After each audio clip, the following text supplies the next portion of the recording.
Just a heads up, this episode contains some explicit language. I'm your host, Michael Callahan, and wherever you might be now, this is where we go next. Christina Galston is a self-proclaimed Jewrican and has spent her life honing her cross-cultural upbringing into a powerfully honest sense of humor and razor-sharp wit. A master storyteller, she has been performing stand-up at clubs and colleges all over the United States for 17 years, and was an Up Next comic at Comedy Central's Clusterfest in 2019. Watch her new comedy feature on mental health at comedycentral.com and listen to her podcast, Wasted Wisdom, on Spotify. Christina, thanks so much for joining us today. Thanks for having me. Well, it is a pleasure to have you. Now, earlier this month, you were at the Asheville Comedy Festival in North Carolina. How'd it go?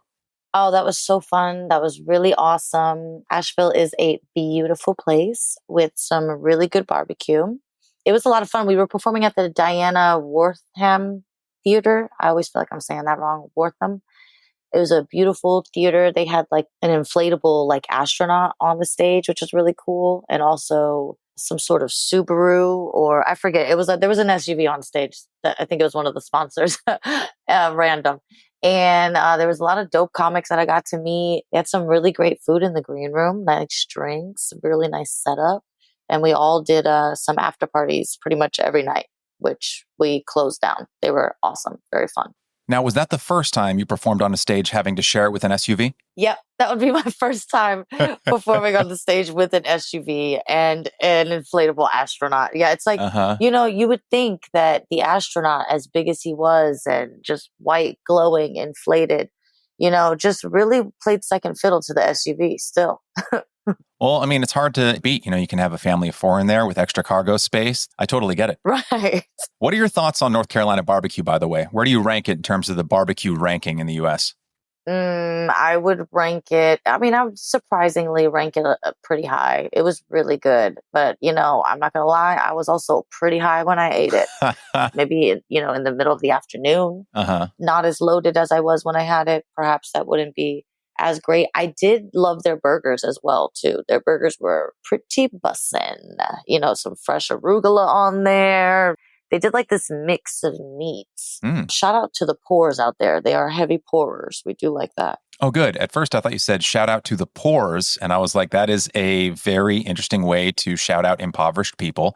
But then I understood you were saying pourers, as in those who pour things. Yeah, that's like when, you say a rural drawer or brewery. It's like just one of those words that you already sound drunk when you say it, Exactly. No, that's great. And to what you said real quick before we get to some of your biography, it is rare when there is something that tastes as good, both high or drunk, and sober. But it truly is miraculous when, like, let's say you have something for the first time while you're, under the influence of some substance. And it tastes amazing. Because I think when you're high or drunk, I think any food gets like an extra 2.5 points on the 1 to 10 scale. Oh my God, yeah. Like a 7 is a solid 9.5.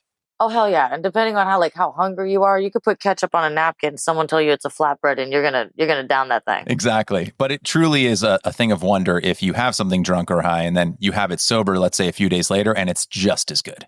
I love that too. I live for those feelings. That's what life's about. I think that segues pretty well into your style of comedy, which is often a mixture of vulnerability and raw honesty. And so I want to start with something that you had in the bio that you wrote for me to read, which is Jewrican. Yes. Because I would feel uncomfortable saying that if I invented it. But let's talk about that. So you were born to a Jewish dad and a Puerto Rican mom. Yes. Your mom and dad divorced when you were rather young, and you lived in a one-bedroom apartment in Florida with your mom and two sisters, eating what you've called, quote, mustard sandwiches. So to start us off, I think I just want to start with, were the sandwiches just mustard and bread, or is your distaste for mustard now so strong that the mustard is all you remember? That would be what happened there. Yeah. My distaste for mustard was so strong that that's all I remember eating. I'm pretty sure that we only had liver and onions like a few times in my life. But I'm still so traumatized by that as well. It's a trigger? I'm fully triggered by the liver and onions. It took me a while to even like onions because I just thought that they were, associated with liver. I was like, oh, hell no, those are disgusting. But yeah, we did have to eat a lot of struggle meals. But there are some struggle meals that I still love to this day that I feel like a lot of people don't know about, especially growing up Puerto Rican. I love, love, love, love corned beef and rice. It's like Mm. corned beef from the can, and we just cook it, like we season it up. It looks like dog food, but I promise you, once we're done cooking it, it's so good. And just with some white rice, I'll make that a lot just for myself. And it's just something that we put some potatoes in there too. Oh man, I'm getting hungry. It's just something that I love, but it's a super cheap meal, like the corned beef. I mean, now it's kind of expensive. It was like $6 or $7. White rice you should already have. And then, you just season it up. And that was one of my favorite things growing up to eat. But we did eat a lot of rice. We ate so much rice, I didn't like eating rice when I was an adult for a while. Yeah, you had to take a rice break. No, I totally get it. Yeah, I had too much. My rice tolerance was too high. So I had to get my rice tolerance back low so I could want it again. Anthony Bourdain said something years ago on one of his shows about how some of the best cuisine around the world is basically poverty food, because oftentimes the more rural or impoverished communities dating back, hundreds of years, they had to make do with what they had. And so they had to get really inventive, either with like the quote unquote less desirable cuts of meat or with just the vegetables they could grow. And so oftentimes some of the best cuisine, in his opinion, and I would share that opinion, comes from places that had a lot of, to kind of quote you, they had a lot of like struggle meals, right? Yeah. But I think you can make so many inventive things when you have to rely on things like spices and having to cook things for a long period of time. Was that something you experienced as well, or was it mostly just mustard and onions? No, so when we were way younger, there was this weekend that my dad came to watch us. And, when your dad's there, you ever see a single dad cook something for kids? You're like, whoa, bro, we're not drunk. How are we going to eat this? This is not delicious. Like, I'll never forget him making us breakfast one morning. And this is the first time it's like just dad, like my mom's out of town. And he made us breakfast. We wanted toast with jelly, but he put butter on it too. And, as an adult, sometimes people do that. They put butter and jelly, but you would have thought that he just like pulled those pieces of toast out of the trash. I mean, me and my sister just threw ourselves on the floor. Like, what is this? Ew. You know what I mean? And like, he would mix all this stuff together for like a scramble. And it's like, kids don't be eating raw veggies and eggs like this. Like, what are you doing, bro? Like, kids don't eat this shit. So it just would be traumatizing because you're a little kid. And that weekend, I remember him making us sandwiches with mustard in it, and me just I couldn't tell you what else was in the sandwich because it was just mustard as far as I was concerned. And I was just like, you're trying to kill us. Like, where's my mom? I want her back. You should not be left alone with kids. Yeah. What you said kind of reminds me of a YouTube comment that I read in one of your stand-up routines. Quote, "I love this. Her comedy makes me cringe in a way that's satisfying and reminds me of a too blunt best friend you seem to always have with you," end quote. And I think that's because a lot of your comedy and a lot of your insights are like very relatable, right? They're not talked about in a way that feels distant. They're talked about in a way where it feels like your funny friend if they were really, really funny. So I think to stick it with your childhood for a second, like, and this is kind of a well-worn question, but I love asking it because I think each comedian answers it differently. When did you first start to realize that you were funny or funnier than some of the people around you? And when did you start to realize after that, oh, I think I want to do this for a living? Thank you for that comment on that YouTube. Also, whoever wrote that, I love that comment as well. That is so sweet in comparison to comments I've received before. So really love that comment. That warmed my heart. I'll be licking that compliment for the rest of the evening. I knew that I was funny when I was younger because, I mean, my entire family is funny. Like, everyone in my family has a sense of humor. And my abuela had a big personality. My papa has a big personality. My mother is one of the most charismatic people that you will ever meet. And truly an actress. I say it all the time. I'm like, the Academy snubs her every year when they do not nominate her for an award because she is out here acting up. I knew I was funny when I was younger, but I don't think I really got that I was like super funny to people until high school. And especially when I won class clown, that's when I was like, whoa, you guys like really think I'm funny, which was really cool. And it was in high school that I first thought about doing stand-up, but high school is so terrifying, and in my beginning years of high school, I felt like, I wasn't really proud of those years, and some stuff that I felt like was embarrassing happened. So, by the time I'm a senior, I'm a varsity cheerleader, I'm class clown, I got all this shit going for me.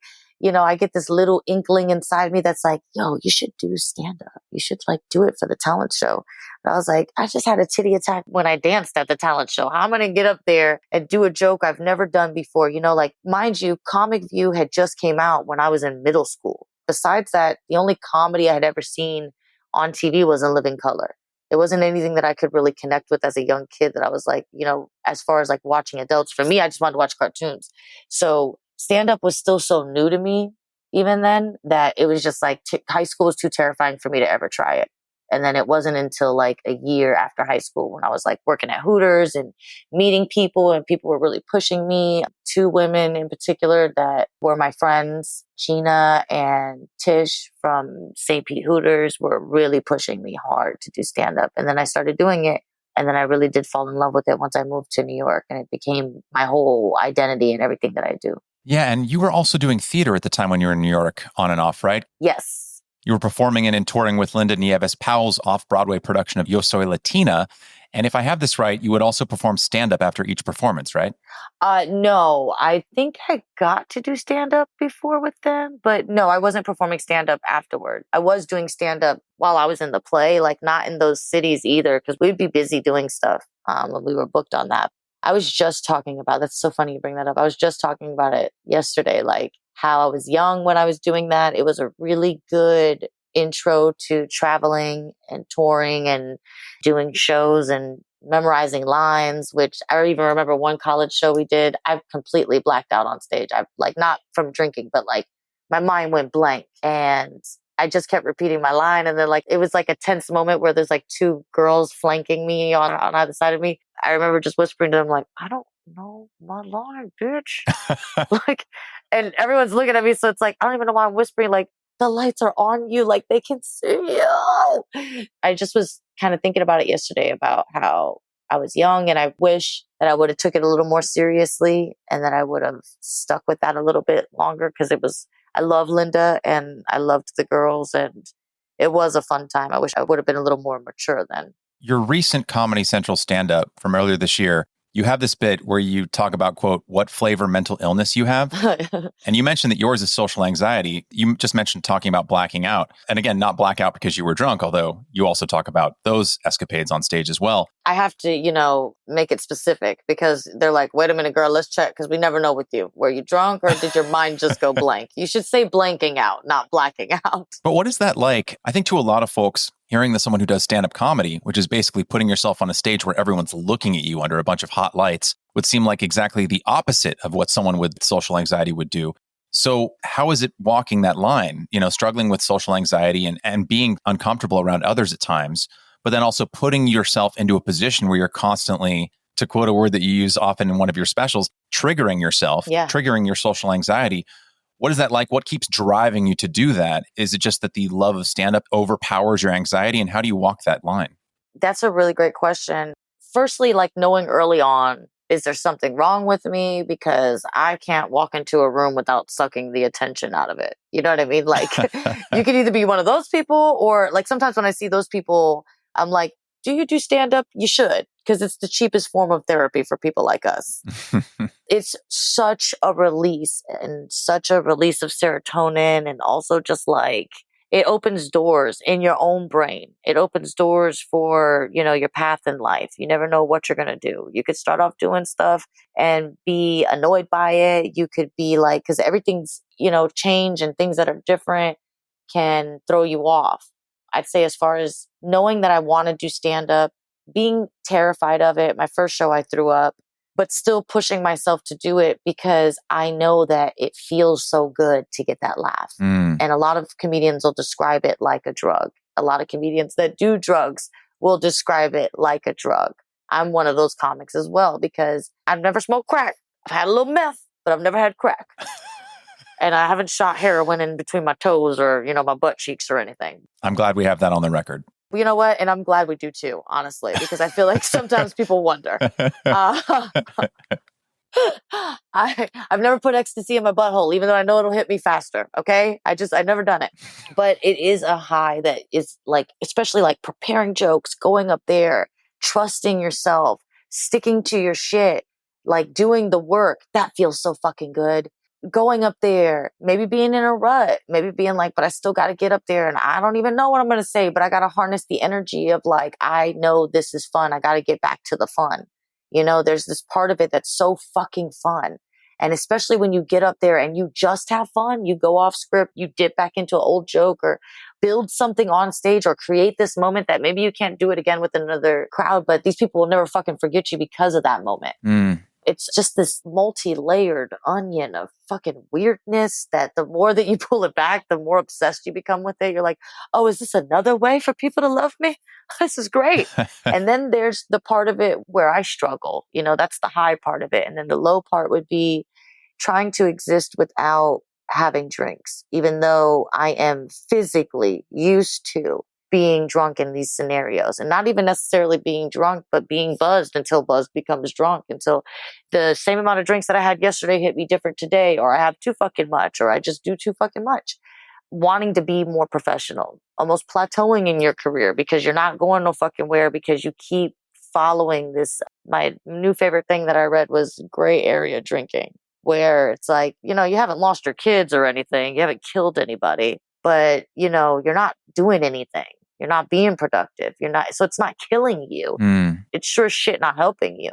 You know what I mean? Yeah. It's just easy to bring the two together. And I don't feel like I have a drinking problem. I don't drink by myself. I don't need to do things like that. I think I have a drinking habit where it's just like, even if I get off of work, Yeah. it'll be like, I know this is going to make me feel bad, or I know everyone's trying to eat healthier, the older that you get, of course, because you just want to not feel like shit all goddamn day. So you're like, you make all these plans during the day. I'm not going to drink. And then, you know what? Maybe I'll go home and eat a salad, or I'll have some fruit. I'll have a little yogurt. Yeah. And then it's like, no, actually you just had some drinks and now you're eating wings and, now you're, you didn't wash your face and it's all stupidity. You know what I mean? And it's just like this Groundhog's Day every day so you just kind of try to get out of that. The social anxiety comes from being in those positions where you want to make connections at the clubs. You want to do stuff like that. But it's just like, I don't know if I want to talk to you fucking people unless I've had a drink. But if you give this bitch a drink, if you give a mouse a cookie, and if you give this bitch a drink, you know where we're ending up, baby. And it's always Taco Bell. Okay. First, if you do not write a children's book called If You Give This Bitch a Drink, I will be so upset if you don't take that to market. Like that ironic children's book narrated by Samuel L. Jackson. I think it's called Go the F to Sleep. Oh my God. You should 100% have it drawn in like the classic children's style and be called If You Give This Bitch a Drink. Oh yeah. Like if you give this bitch a drink, then she's going to want wings. And if she gets wings, I could just totally see that working. Yeah, then she's going to smoke a cigarette. And if she smokes a cigarette, she's going to feel like a fucking dragon because she just ate wings. What is she doing? Why is she like this? There's something I've noticed in creatives, because obviously we run in different crowds. You're more with stand-up comics. I'm more with folks in the entertainment industry, but not in stand-up comedy, obviously. But before I started film school, however many years ago, there was a part of me wondering, like, I always hear that people who work in the film industry smoke cigarettes, a double-digit higher rate than the average population. They're more prone to be alcoholics. They're more prone to use drugs. And there was a part of me thinking, like, how much of that is true versus how much of that is a stereotype? And then I started working on film sets and I realized, oh, that's very true. So true. Very true, right? And the prevalence of addictive personality disorder or addiction in general, drug abuse, alcohol abuse is very prevalent within creative circles. And I'm going to tell you my theory on it. And then I want to hear what yours is, and specifically more within the stand-up realm, because it's something I've struggled with, not addiction per se, but I wonder if the part of the brain that allows creative people to think about a topic or an idea for extended periods of time, right? Because I think if you're a stand-up comic, or if you're writing a screenplay, or if you're working on a film, you have to kind of be obsessive to make something good, right? There's kind of that old saying within stand-up comedy, if it's your first idea, then at least half the crowd has thought of it, right? So to make it something funny, you have to keep thinking about it over and over and over again until you find an angle that's very unique that no one else could have thought of, but is also instantly relatable, right? And I think the same thing can be true with any creative endeavor. You have to be able to look at an object, right? A creative object in your mind from an angle that almost no one else has looked at it from. And to do that, you have to think about it a lot. And I wonder if that kind of recursive thinking about something over and over and over and over and over again, if anyone who's listening to this has ever struggled with depression or anxiety, that exact same thing, that thing in your brain that allows you to think about something long past anyone else would want to think about it, is I think the same thing inverted when you're depressed or when you're anxious, because you're thinking about something over and over and over and over and over again. I struggled with depression for many years on and off, oftentimes medicated with SSRIs or sometimes self-medicating in a very unhealthy way. But it's because my mind would often get stuck on the same goddamn thought, and I would get depressed because I couldn't stop thinking about it.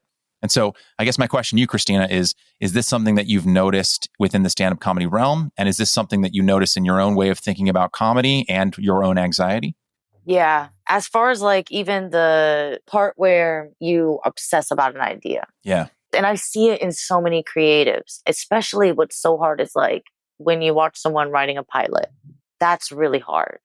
And your idea is constantly changing, especially if you're writing for TV. You know what I mean? Like that is just like, it's so hard. And I've been, trying to do it myself. And it's like, you have to believe so much in your idea. I can see how that could break someone, and you hear stories about people trying to sell their show that they've been working on for years. I know working on bits is one thing, but that's just something that it's like, damn, man, that's like a lot.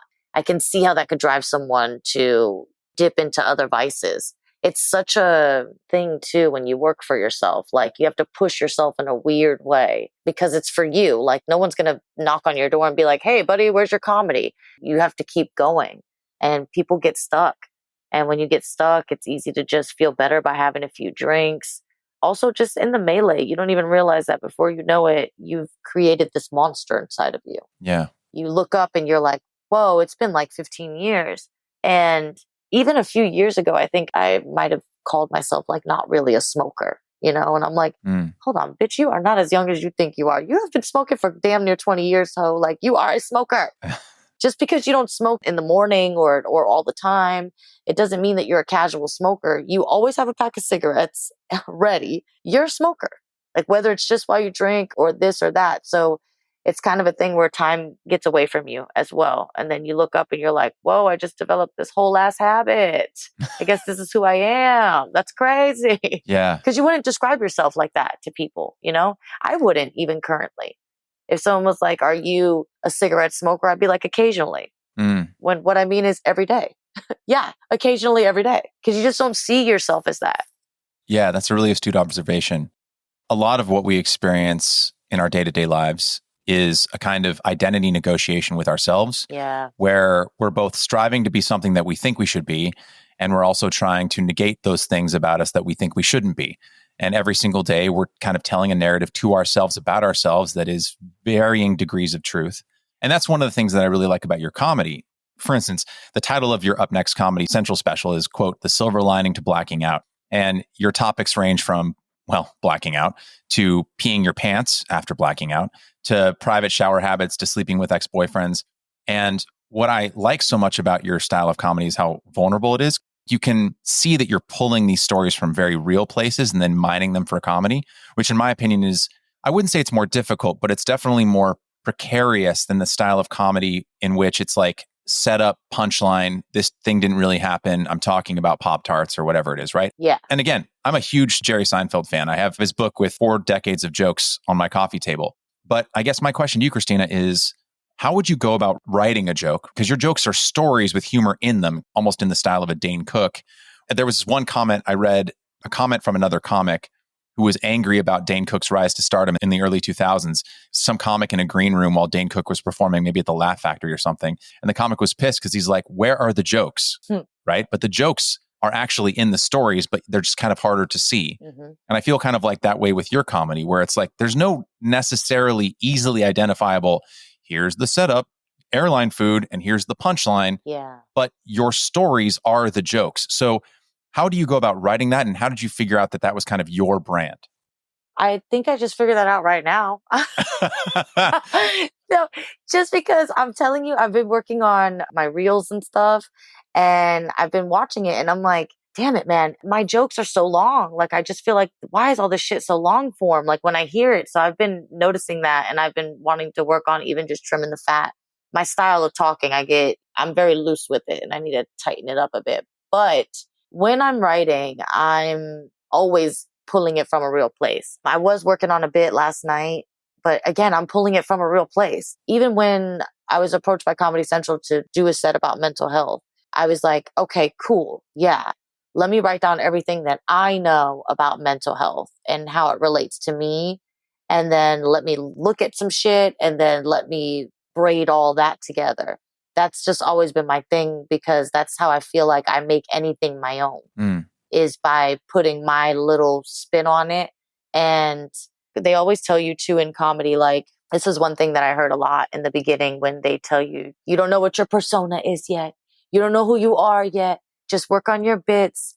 You know, they always say, like, how do you know that a bit is going to be unique to you as a comic? And the answer to that is, can any old body just say that exact bit on stage and people believe that it's their bit? Or would they say it and it wouldn't be natural to them? Or they say it and they're like, nah, that sounds exactly like Christina Galston. That's how that bitch talks, not how you talk. So I've never like had that in my head as the thing that inspires me to write the jokes, but I've always used it as like confirmation for me where I'm like, it's not going to be your normal style. And of course I want a late night set. You know what I mean? And I see the jokes that go on late night. That shit don't look like what I'm presenting. You know, like I see the ways that I would have to tweak and tone that up a bit, but I cannot write anything that's not true to me. Yeah. Even when I have, it doesn't resonate with me. Like everything in that mental health set is true, was real, comes from a real place. You know what, Michael? I guess I'm just too fucking real for these bitches. I think that's the problem. No, but you're right. I do pull everything from a very real place. A couple things there. One, I think to pull another YouTube comment from one of your other stand-ups, this commenter wrote, quote, "If I close my eyes, I would almost think I was on the phone with a friend. She's so funny," end quote. I think that's a great compliment to your work because again, your jokes, your stories are so relatable that people feel like, oh, Christina's just telling me something exactly as it happened. But I think that with your style of comedy, where it sounds like someone just telling a story, I think people really can underappreciate how difficult that is to do because yes, we've all been in a circle with a friend who, whenever they tell a story, it's hilarious, right? And you're at the bar, you've all had a few drinks and you're just laughing hysterically, right?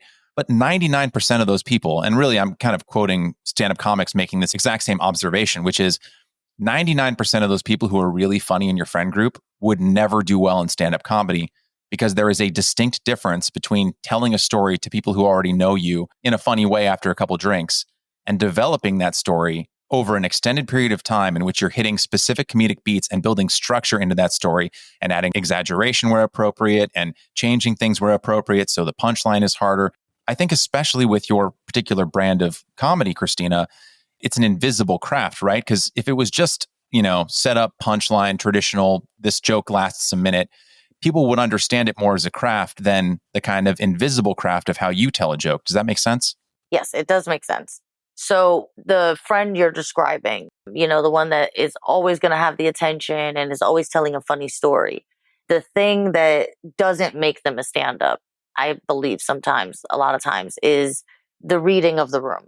Because that's one of the things, like when you asked earlier about how did I know when I was funny or that I was going to do stand-up comedy, I started noticing too when I would tell the same story again and again and again to different people. And I would always do it a little bit different and I would always tighten it up. It would be a little bit sad at the end of that because I'd be like, it just feels like the story had a lot more meat on it. But I didn't realize I was trimming that fat as a comic before I was doing comedy. A lot of people will say, hey, my friend's so funny, you should meet them. They should do comedy, or my friend wants to do comedy. Can you talk to them about it? One of my best friends, I've got him doing stand-up. And from the moment I met him, I was like, you should be doing stand-up, not me.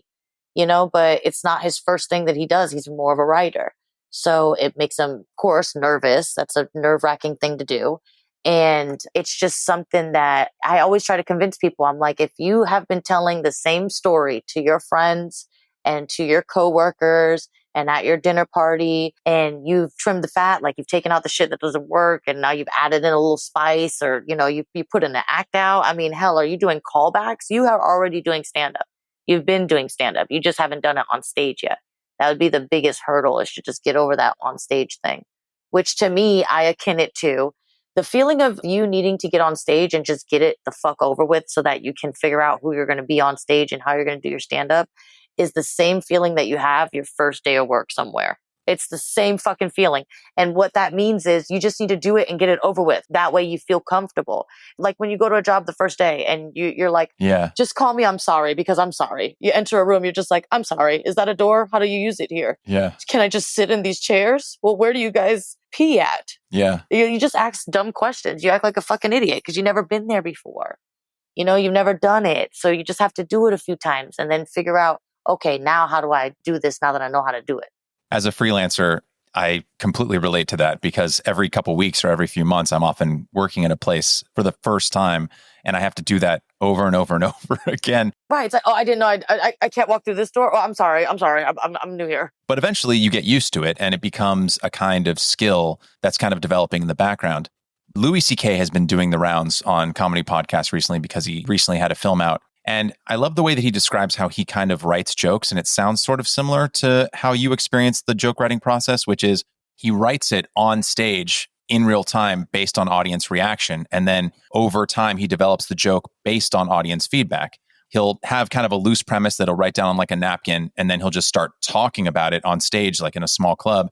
And then based on where the audience gets silent or when it laughs, he then remembers that and then punches it up there and then kind of writes based on how the audience is reacting to any given thing he's talking about. Sort of similar to how you said, you tell the same story over and over again. And if you have that comedic instinct, you start realizing where like the valleys are, where the mountains are, where it gets a lot of laughs, where people are kind of tense, wondering where you're going to go.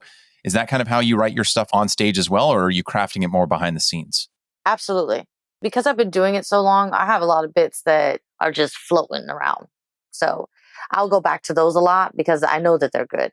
You know what I mean? And they just need to be fleshed out. So I'll start off with, if I'm being like, recently I felt like I was a little bit in a rut and I was like, I'm really getting sick of those jokes that I've been doing. I need to do something else. So then I saw a stupid post about women having surgery, a new plastic surgery that we're all supposed to be getting so we look better in tights. And I was like, okay, that's great because that actually reminded me about a joke about pussy meat. Let me make sure that I talk about that tonight. And the way that I worked through that pussy meat joke. And you know what? I'm glad we're taking this so seriously right now. And I'm glad I chose this example. We're just going to keep on with this one. But the way that I was able to, for lack of a better word, flesh out that pussy meat bit the other night, it was a magical thing. Like, honestly, it's so great to create on stage. You kind of go up there with the premise, and I'll do that a lot too. Like, I'll be like, I don't know if this is going to really work, but this crowd kind of seems like hype and lit and a little bit like drunk, like they're going to have fun. So now you can kind of create up there. I've done that a few times. And even sometimes with bits that you feel like they don't get the love that they should. But then you do it on a night where people are really cool. And then you're like, oh, now I figured it out. Like I said something different tonight because they give you the energy back.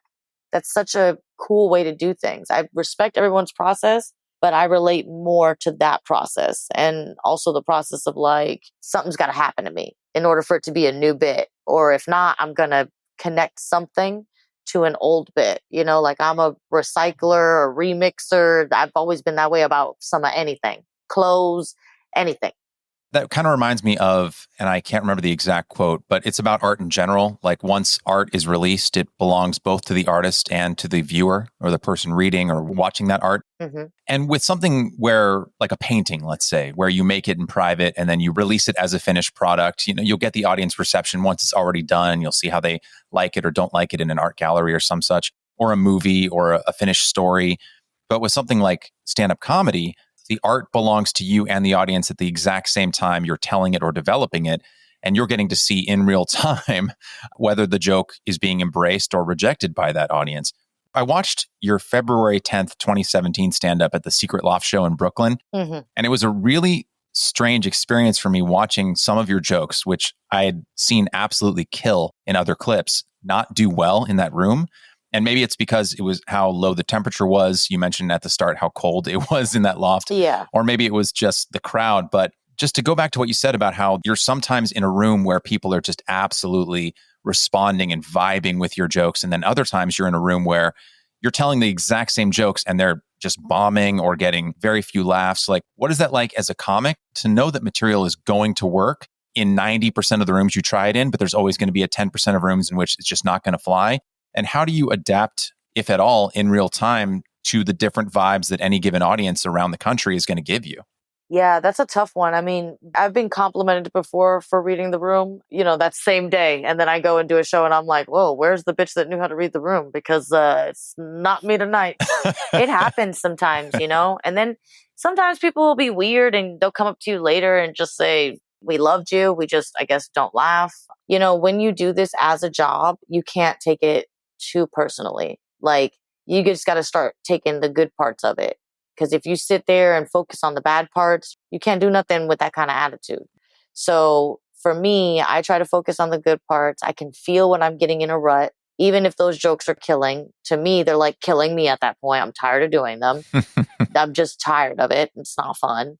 Either I'll plow through the set and I'll just get louder, or I'll just start fucking with people, or I will, if I feel like a joke's going down, I'll start pointing people out, calling them out by what they're wearing, or making up nicknames for people. That's the part of the sets where you want to start doing more crowd work and getting them involved, because then you can at least create the moment. That's one thing I do hate, is when a comic is up there, the shit's not working, and I don't care if it works everywhere else. Acknowledge it. Fucking say something. Yeah. Say that they don't like it. People love when you tell the truth. Yeah. Or, anything. I did this show once where the host was in a big hurry because he had a super important show to do afterwards. And it's like, okay, cool. I was headlining and I could tell he just really wanted it to hurry up and be over with. And I'm like, that's fine. I'll even keep it cute. Like, as long as they're going to pay me still, I don't care. But when he went up there, the first table in the front, long table, 15 women, bachelorette party, gigantic, blown up ring, they're in all the garb, like, doesn't say one fucking word to them. Wow. Plows through the set because he just wants the show to get going. And I'm like, oh, you just shot not only yourself in the foot, but the rest of the lineup, because this is the biggest table right here. You might as well fucking talk to them. You can create moments that can go into your set. We're all humans here. You miss out on an opportunity there. So for me, if I feel like a joke's going down and I'm going down, I promise you, I'm grabbing everything on my way down. I'll try anything, but you got to take the good parts. You can't get hung up on the bad parts. You got to just take the good bits and just build off of those. Your bad moments, that's the times for you to go, okay, well, you know what? Maybe you could hang that joke up for a bit. Maybe we don't need to do that. Yeah, it seems like the best comedians have to be really adept at reading whatever the temperature of the room is. You have to be like almost hyper empathic. Or like some sort of weird like profiler, like you just be profiling people. I think all people have a general sense of when there's a tension in the room or something feels off, kind of like how we sense the weather, right? Right. If you're in a really hot room with a group of people or the temperature is freezing, and everyone will be feeling it. It's not like some human bodies experience the temperature of 90 degrees is 30 degrees. No, we all experience heat. We all experience cold. And so if you're in a room with someone or a group of people and everyone is just freezing their asses off, at some point, someone's going to be like, hey, should we all put jackets on? Because it's freezing. Yeah. And all it takes is someone to just acknowledge it and be like, oh, you're right. Yeah, no, I've been shivering for 10 minutes. And it seems like it's the same thing with comedy. It's like if there's a gigantic elephant in the room in the shape of a group full of, women on their bachelorette party or dudes who are all drunk and just like talking to each other. It's like everyone in the room understands that that's happening. And if the comic addresses it, it's almost like it releases a bunch of tension out of the room, right? Oh, yeah. It's like just letting a fart loose. Everyone relaxes a little bit. I'm telling you, you want to trust when you sit in a fucking seat to watch comedy. You want to trust that person. You want to feel like, I trust you to entertain me. Yeah. I've been the audience member. I fucking hate it. I don't want to sit there and do the courtesy laugh thing with you and help you along with your little fucking dream. No, I want you to entertain me. I want you to be damn ma'am funny. Like so funny. And I want to trust you. And so when you lose the audience's trust, when they start tuning out, when you make one of those, observations that releases that tension and lets that fart loose, they go, okay, all right. So can I trust you, bitch? Okay. Are you in the room? Can we trust you? Yeah. Get back to the funny. I have another Louis C.K. quote because I just watched this interview with him yesterday, but I think it's really relevant to your brand of comedy as well. He said, quote, "You take people to a place that they hate, that scares them or offends them or makes them feel bad when they think about it. You take them to that part of their brain and you make them laugh there and people love it," end quote. And I think that really has something to do with what you were saying, which is just if people trust you, if they trust that where you're taking them is ultimately going to make them laugh or have some kind of insight or something, or even just a release, to joke about a terrible topic, as long as the audience trusts you, you can pretty much take them anywhere, right? Absolutely. But it's about that trust. But you can always regain their trust back. That's the thing. You can always recover.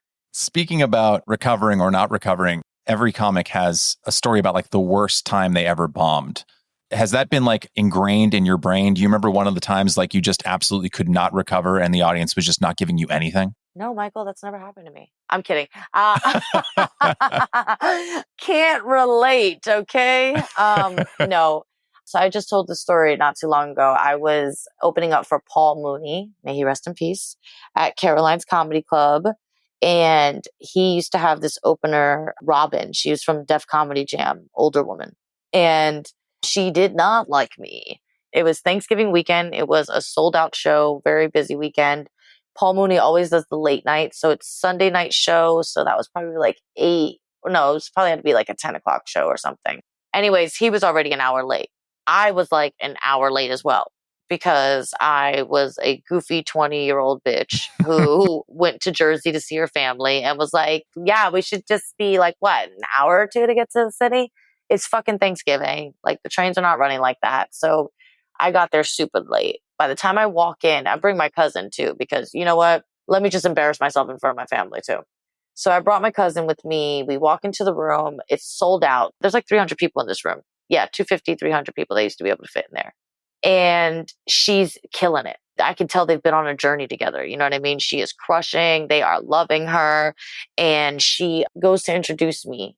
And she goes, if you liked me, my name is Robin. And if you didn't, you can call me Christina Galston. Whoa. And she brings me on stage.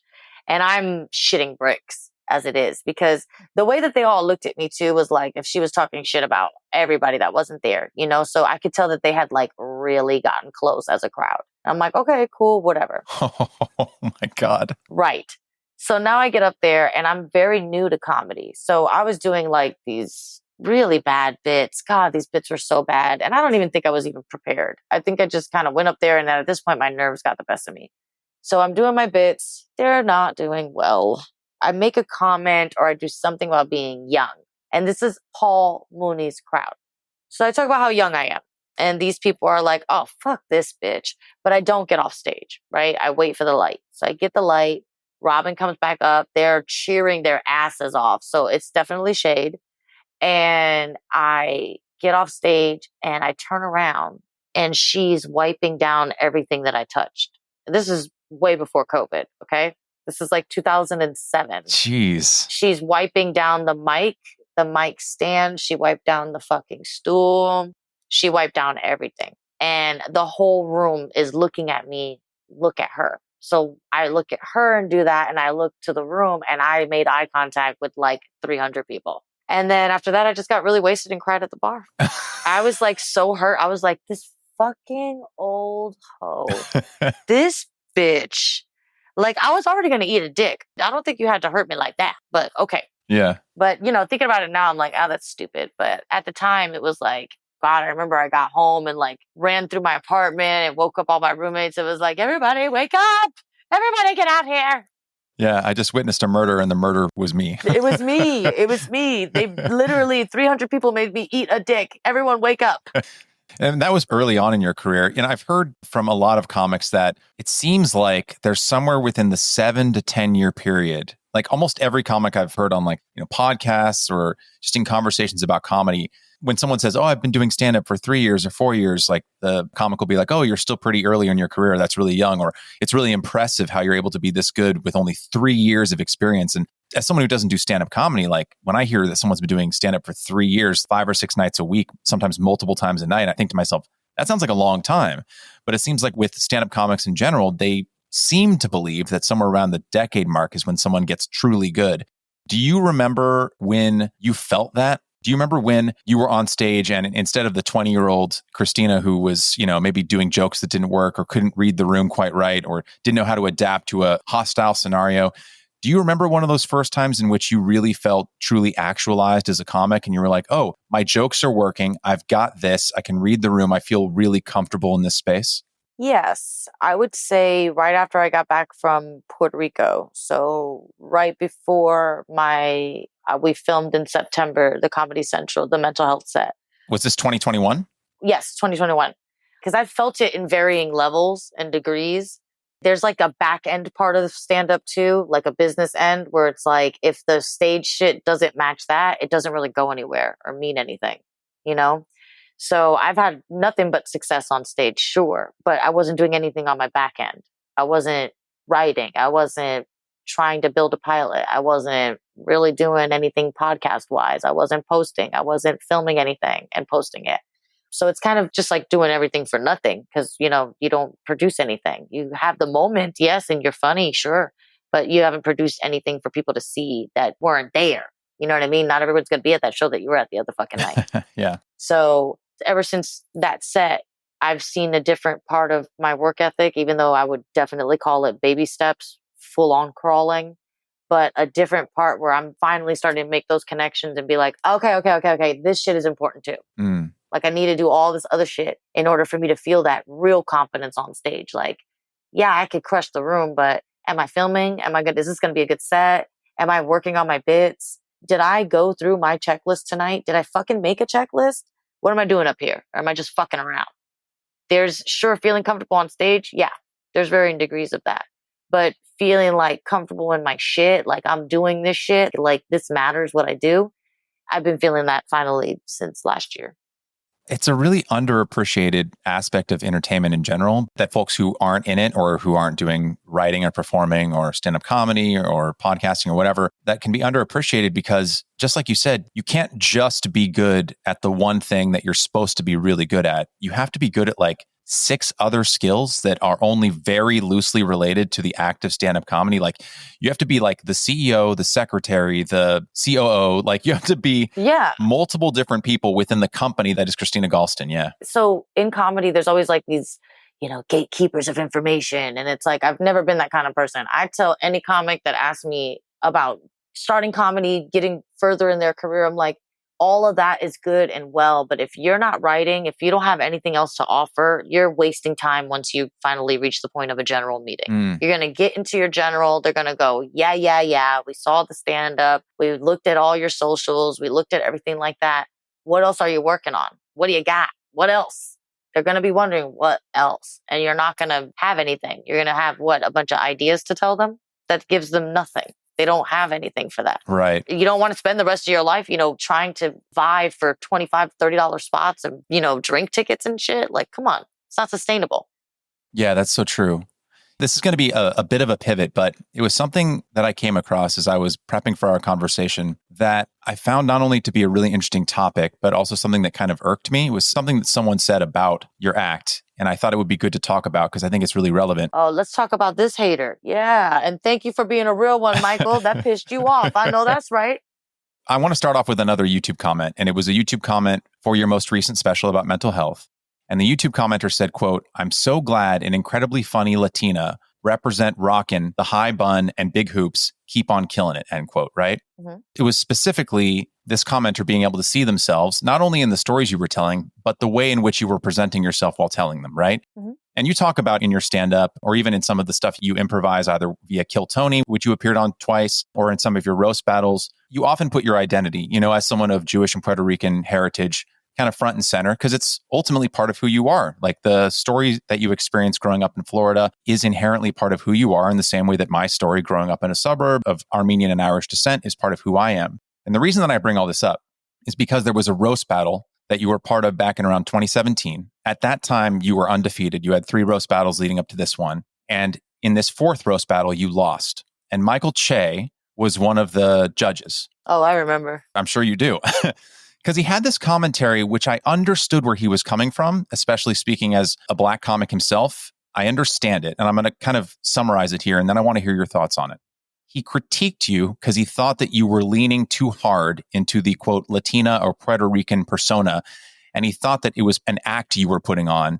And he like criticized kind of that and then the clothing you were wearing. And I understood where he was coming from because I imagine he was coming from a place of, hey, you don't have to play up whatever identity you think a white audience is going to respond to. You can be authentic. You don't have to do this, right? So I got his critique, but I thought, as someone who has seen way more of your work than Michael Che has, right, I think he was off base because it's just who you are. And also, full disclosure to the audience, I know Christina outside of this podcast. We've interacted many times in real life. right. I know that your stand-up at times is a heightened version of who you are or a heightened version of scenarios that happen in your life, but that's just stand-up comedy. And so I guess my question to you, Christina, is what is it like working and living as a stand-up comic who is of Puerto Rican descent, who is sometimes or perhaps oftentimes racialized in a way that is stereotypical?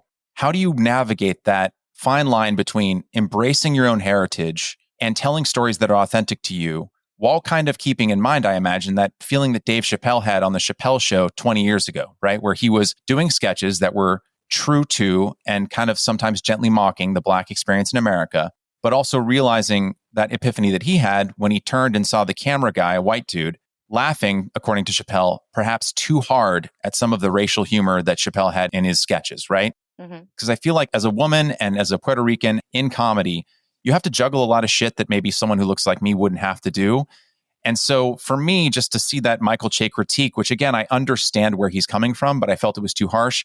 How do you kind of navigate that space as an artist? Well, I would like to say that my first reaction to when he said that was confusion and then immediately concern. I want to know what light-skinned Puerto Rican woman hurt him and why he saw that woman in me. Yeah. That was just my natural reaction to that. And I get a good read on people. He ended up apologizing later in the bar for it, which I was just like, honestly, it was weird.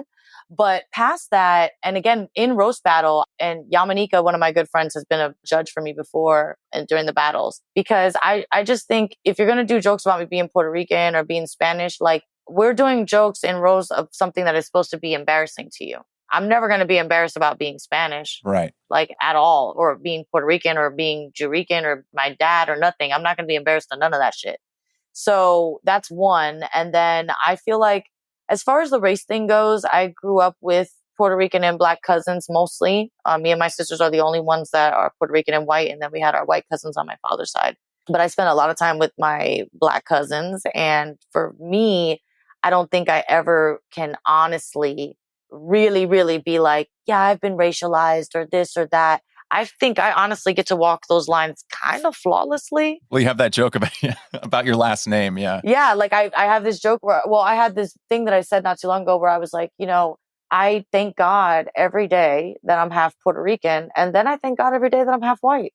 I just do a little bit of everything. And unfortunately, it does put me within eye line of people that are comfortable saying fucked up shit or doing fucked up shit around me, or, acting racist or being surprised when they meet my family. That's always going to be a thing. And I'll probably get more angry than my cousins would or other people like that would. But, there's also shit that I don't see because it's not my reality. Right. I get to dip in and out of a lot of different worlds. I would say flawlessly. I think I do a pretty good job of it. But I stopped doing roast battles after that because I was like, these bitches are not going to talk about anything except me being Puerto Rican, and that's why. So I totally get what you're saying. Like as a light-skinned, some of these words are so academic, but quote unquote white passing or like more approachable. You have this bit about how I'm so glad I have like a white sounding or Jewish last name because it makes me more approachable to white people, which I think there's like a kernel of truth in that, right? You were like, if I was a Jimenez or a Hernandez. Yeah, that's literally why my mom kept the last name. We asked my mom when we were older, because at that point it was like, you are fully gay. You are not with dad anymore. Why don't you go back to your maiden name? She's like, because I would just sound like any other Spanish person. Mm-hmm. I'd want to sound like I'm different. Galston is a good name. And she even said it. She was like, besides, white people are always going to trust you guys. Don't worry about it. She always acted like whatever she did was a fucking favor to us. It's nice to hear that Che apologized afterwards because I'm a fan of his work. But again, just as someone who has interacted with you way more than Che had at that particular moment, it's just interesting because it's like a damned if you do, damned if you don't thing, right? It's like, oh, have the last name to be approachable by white people, but also if you act as your authentic self, you might get critiqued by other comedians. Ooh, I never even thought about that, Michael. Damn, dog, you right. It's a double bind, right? It's such a double-edged sword. You're so right. Your authentic self can be seen by some comics, like Che observed in that evening, as a stereotype, when all I saw, again, having interacted with you, was, no, that's just Christina. Yeah. It's like you have it from both ends. Hey, be less like yourself. But I feel like when people don't know other people and they don't like something about them, and I know that this is kind of cliche, but it is true. When people run up on somebody and they don't really like them and they didn't take 2 seconds to get to know them, it's because you see something in them that reminds you a little bit of yourself that you think is cringe. You know what I mean? Yes. Maybe in that sense, you don't want to act too much of something, or, I've had other comedians be like, what is this voice that you're doing? And I'm like, I'm not doing a voice. maybe you be doing a voice. Yeah. But yeah, I'm not doing a voice. Like, I have inflections and certain tones and accents that I dip in and out of, but that's authentic to me. So it's not, embarrassing. I'm not like, oh man, you caught me acting like somebody else. Like, no. To start wrapping us out, Christina, because I want to be sensitive to your time, you said something at the start of our conversation where you were saying that late night shows aren't ready or aren't right for your kind of comedy. And I think that's true, but I don't think it's bad. Some of my favorite stand-up comics are folks like Sam Morrill or Mark Normand or Taylor Tomlinson, who will tell like similarly borderline offensive or really honest or raw kinds of comedy and stories that wouldn't either fit within the tight time constraints of a late night comedy show or really be appropriate for that kind of more PG-13 rated audience. But one of the things I think is really fantastic about the era that we're living in, especially for stand-up comics and pretty much any kind of creative creator, is with places like YouTube and Instagram and TikTok, you don't really need to rely on those old guards anymore. And anyway, that audience that would hear you like with Jimmy Kimmel or Jimmy Fallon or whatever wouldn't like your comedy anyway, because they're like, not to be ageist. They're all like, they're not going to relate to your content because you would never interact with them in real life. They're going to be like, I didn't even think about my pussy meat until today. Exactly, right? And I can't believe they're letting her say pussy meat on TV. This is crazy. But it seems like the way that a lot of folks in your industry are getting exposure these days are taping their stand-up and then clipping it and then putting it as a YouTube short or putting it on Instagram and building that audience organically. So I guess for the final question, Christina, for the where we go next question, how are you navigating social media, the internet in general, and building your career now that you've kind of reached that point in your career where you were talking about earlier, where you're realizing, okay, I can't just be good at stand-up. I have to be the CEO of my own company and do all these other things. Like, how are you experiencing that now in 2022? And where do you see your career going next? I'm experiencing it this year just by noticing that, I need to be more on top of that. You know what I'm saying? Like, I try to record all of my sets and, just clipping them down and just trying to, like I said, when you don't do something for your life, it's always going to be weird when you do it. And I think that this is one of those things like stand-up. It's just the back end of it for me where it's such baby steps, it's crawling. It looks weird because I've never done it before. But the more that I do it, I even have like old friends that'll hit me up and be like, hey, you should do your post like this, or I think you might get more traction like that. So people see me trying and they're being supportive. I also have to like get past my addiction to Instagram scrolling until I drop my phone on my face. Like, I think everyone's suffering from that these days. And what I see from my career is just, I've always had some of the best fans in the world. Like, I've always had just a great fan base. I'm very, very open online. Too open, I've been told. But I've had a lot of fans have become friends over the pandemic. We reached out to each other, checked up on each other and stuff. So I really do, I think, attract some of the greatest people as just, fans and people that like my shit. And I just want to grow more of that. I just want more of those kind of people around me so I can create more stuff. Because when I was doing my podcast, I had people reach out to me all the time and write me all the time about relating to a lot of, those honest, fucked up, hilarious stories, Yeah, no, that's so true. There is an essay, an idea that I've referenced on this podcast multiple times, but it's the idea of 1,000 true fans. It was this article that was written back in 2008. I'll link it in the show notes, but it's this idea that it was true then and is even more true 14 years later, which sounds crazy to say. But it's this idea that if you're a content creator, right? If you're a writer, if you're a podcaster, if you're a stand-up comedian, etc., all you need to have a really great life financially is 1,000 true fans. And what that means is, as a stand-up comic, you can't get away with just having 1,000 people spread across the United States who are going to show up to your shows. You'll never be able to fill a theater that way. Right. But what they mean by 1,000 true fans is, let's say you have 10,000 fans or 100,000 fans. Within that fan group, right, however many millions or hundreds of thousands of people are watching your content online, you just need 1,000 true fans who are going to support you, ride or die with you, buy all of your merch, buy every album that comes out, go to every show they can. 1,000 people who will absolutely stick by your side. And you can make a living off of those 1,000 people because they're your true dyed-in-the-wool, always be with you fans. And it seems like in the age of social media, Instagram, Facebook, YouTube, etc., it's easier than ever for stand-up comics like you who, and not to shower you with too much praise, Christina, but if you look at the YouTube comments of your most recent video that came out in March of this year, I mean, it is overwhelmingly positive. Just the amount of love that you're getting in those comments from people who either find your content really relatable or your presence really authentic or your stories vulnerable, raw, and connecting with people in a very real way. I think we've never lived in a better time for folks like you whose stand-up might not be quote unquote right for the Jimmy Kimmel audience, but there are going to be people out there who are absolutely going to relate to your material. Because even me, who is not Jewish nor Puerto Rican and who grew up in an entirely different state and an entirely different circumstance than you, I relate to so much of your humor in a way that is way more authentic than me than talking about a peanut butter and jelly sandwich for 2 minutes. So, to you, Christina, I would just like to say that I've really enjoyed this conversation. It's been great getting to know you better. And I really strongly implore anyone listening to this podcast to check out her YouTube links, which are in the show notes, because if you couldn't already tell from this conversation, she's hilarious. So, Christina, thank you so much for your time. Thank you so much, Michael. This was bomb. It was so fun.